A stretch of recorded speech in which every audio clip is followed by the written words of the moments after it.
सुप्रभात। बाबा कहते हैं, मेरे प्यारे बच्चे, तुम्हारे मन में जो कुछ नए कार्य करने या घर गाड़ी या कुछ नया व्यापार, ये सब जो योजनाएं चल रही हैं ना, उन्हें ज़्यादा अभी सबसे कहने की कोई ज़रूरत नहीं है।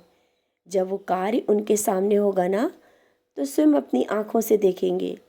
क्योंकि अभी तक जितनी भी योजनाएं बनाई है ना, कुछ करने का सोचा है, वो कार्य होने से पहले ही सबको बता देते हो। और जो वो कार्य नहीं हो पाता है तो लोग बाद में हंसते हैं। तो क्यों पहले से किसी से बोलो, तुम्हारा कार्य है ना, तुम्हें करना है। योजनाएं ज़्यादा सबसे अभी नहीं कहनी है। अब जो कार्य तुम सोच रहे हो ना, वो पूरा होने के बाद ही सबसे कहना। और अब जो कार्य करने की मन में सोच रहे हो ना, सफलता अवश्य मिलेगी। बस शांति से अपने कार्य पर ध्यान दो।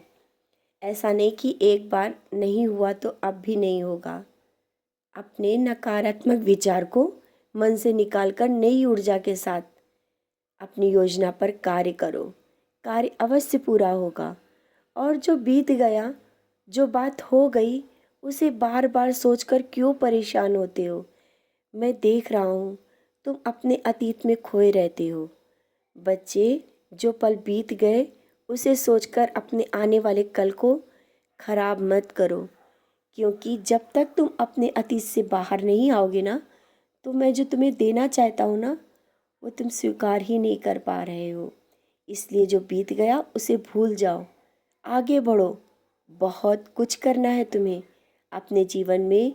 ये निराश होकर बैठने का समय नहीं है। अब जो भी कार्य तुम्हारे सामने आए, जो भी रास्ता दिख रहा है ना, उस पर चल देने का समय है। सफलता तुम्हारे कदम चूमेगी। हाँ, विश्वास रखना। और ये आज जो बात मैं तुमसे कह रहा हूँ ना, इस पर संदेह मत करना।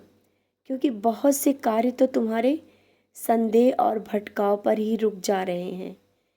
मैंने कहा ना कि सबका मालिक एक है। फिर तुम अलग अलग तरह की पूजा, व्रत, उपाय करने में आगे क्यों बढ़ते जा रहे हो? एक जगह रुक नहीं पा रहे हो। बच्चे, तुम सच्चे भाव से किसी के सामने, किसी के समक्ष बैठकर 2 अगरबत्ती भी लगाते हो, वो सबके लिए होता है। तुम्हें अलग अलग तरह से सब भगवान की पूजा करने की कोई ज़रूरत नहीं। तुम भक्ति भाव से बस एक बार बैठ जाओ, वो सबके लिए होता है। सब स्वीकार करते हैं। इसमें ज़्यादा सोचने की आवश्यकता ही नहीं है। ज़्यादा उपायों में न पड़कर तुम सच्चे भाव से मुझे याद करो, तुम्हारे सभी बिगड़े काम बनेंगे। बस तुम भटकाव से बचो। जो मैं कहता हूँ उन पर अमल करो। मैंने जब कहा ना कि सबका मालिक एक है, तो ये बात हमेशा याद रखो और अपने लक्ष्य पर ध्यान दो। इधर उधर की बातें और उपाय जब कोई बताता है ना, सुनो, लेकिन करो अपने मन की। तुम्हें उन उपायों में नहीं पड़ना है, ना ही कुछ ऐसे कार्य करने हैं जिससे तुम्हारे आने वाले कार्य में रुकावट आए। इसलिए अपने कार्य पर ध्यान दो। खुश रहो।